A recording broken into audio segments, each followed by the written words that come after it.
Mensagens do Evangelho.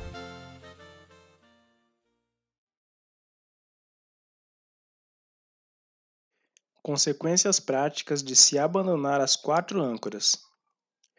Quando deixamos de lado qualquer uma dessas âncoras, sentimos sérias consequências práticas em nossa vida. Um exemplo disso está em Atos capítulo 27, verso 40 a 41. Quando os marinheiros se livraram das 4 âncoras, Atos capítulo 27, verso 29.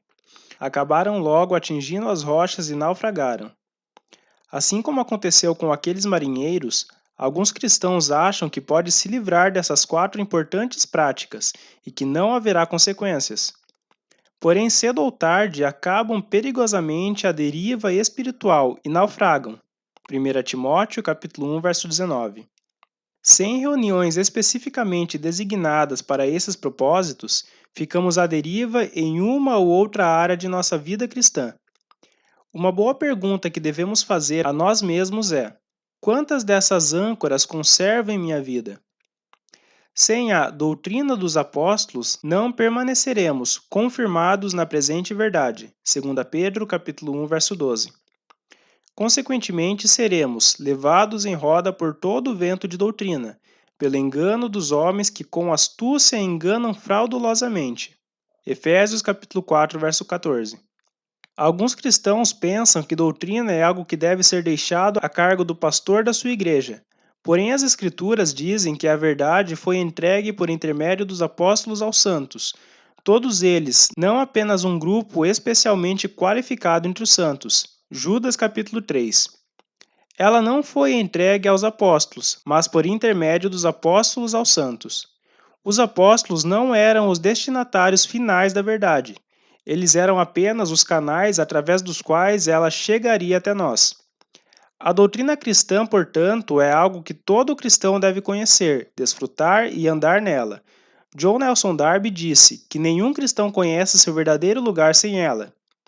Portanto, devemos prestar atenção à doutrina, pois existe uma salvação prática conectada a ela.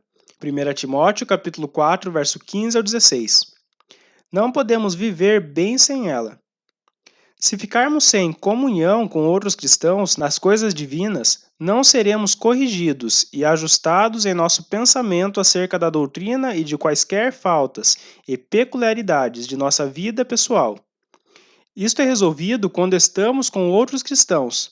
Além do mais, se não andarmos em uma comunhão prática com nossos irmãos, ficaremos sujeitos a interpretações errôneas, as quais com frequência nos levam a equívocos e contendas. Filipenses capítulo 2, verso 2 ao 3. Sem o partir do pão, nosso coração pode esfriar. A ceia do Senhor é uma ocasião quando recordamos o Senhor em sua morte, quando relembramos o seu amor por nós, que o levou a sofrer na cruz em nosso lugar. A meditação neste amor leva nosso coração a ele em verdadeira adoração. 2 Coríntios capítulo 5, verso 14. Cânticos capítulo 1, verso 2 ao 4. Sem a oração, nossa vida se torna independente dele, que é a nossa cabeça. Começaremos a escolher nosso próprio caminho de vida, sem depender da cabeça. Colossenses capítulo 2, verso 19. Sem a dependência do Senhor, certamente acabaremos dando passos que nos levarão para fora da senda cristã.